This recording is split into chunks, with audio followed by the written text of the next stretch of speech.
করে পালিয়ে যায় বাড়ি থেকে। এবার বন্ধুর মাকে খুন করে শুরু হয় তার কিলিং মিশন। সেখান থেকে পালিয়ে এসে পড়ে বাংলাদেশে। হয়ে ওঠে সুলতান।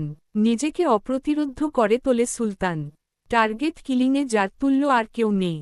কিন্তু জজকে শ্যুট করতে গিয়ে সে আবিষ্কার করে যে এটা তার নিজের বাবা। এরপর কাহিনীর মোড় ঘুরে গেল। পিতাকে বাঁচানোর জন্য অভিনব কায়দায় জজের বাড়িতে বাবুর্চি হিসেবে আশ্রয় নেয় সুলতান। লোক দেখানো একের পর এক টার্গেট মিস চলতে থাকে।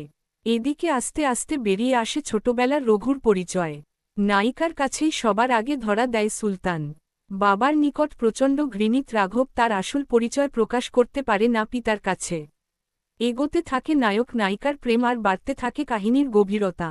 শ্রেষ্ঠাংশে সম্পাদনা শাকিব খান, সুলতান, হৃদয় হরণ, রাঘব ৮, শ্রাবন্তী চট্টোপাধ্যায়, চুটকি, রিয়া ৯, সব্যসাচী চক্রবর্তী, রুদ্র চৌধুরী ১০, রাহুল দেব, সাইদ নায়িকার ভাই, অমিত হাসান কলকাতা পুলিশ, সুব্রত বড়ুয়া ছোট কাকু, শিবা শানু খান, রেবেকা রুফ, খরাজ মুখোপাধ্যায় তিনক্রি, সুপ্রিয় দত্ত সুলতানের বাবা, বাঁধন সুলতানের ভাগ্নে, নির্মাণ সম্পাদনা শিকারী চলচ্চিত্রটির শুটিং তালিকা ২০১৫ সালের ১৬ই মার্চ ১১ শুরু করা হয়।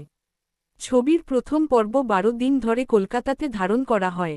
১২ লন্ডন থেকে ছবির দ্বিতীয় পর্ব ধারণ করা হয় এবং ছবির শেষ পর্ব ২৬ দিন ধরে ঢাকাতে ধারণ করা হয়। সম্পূর্ণ ছবিটি ধারণ করা হয় ৪৮ দিনে। চিত্রগ্রহণের সময় কলকাতায় নির্মাণ কলাকুশলীদের ধর্মঘটের কারণে ২ দিন স্থগিত রাখা হয়।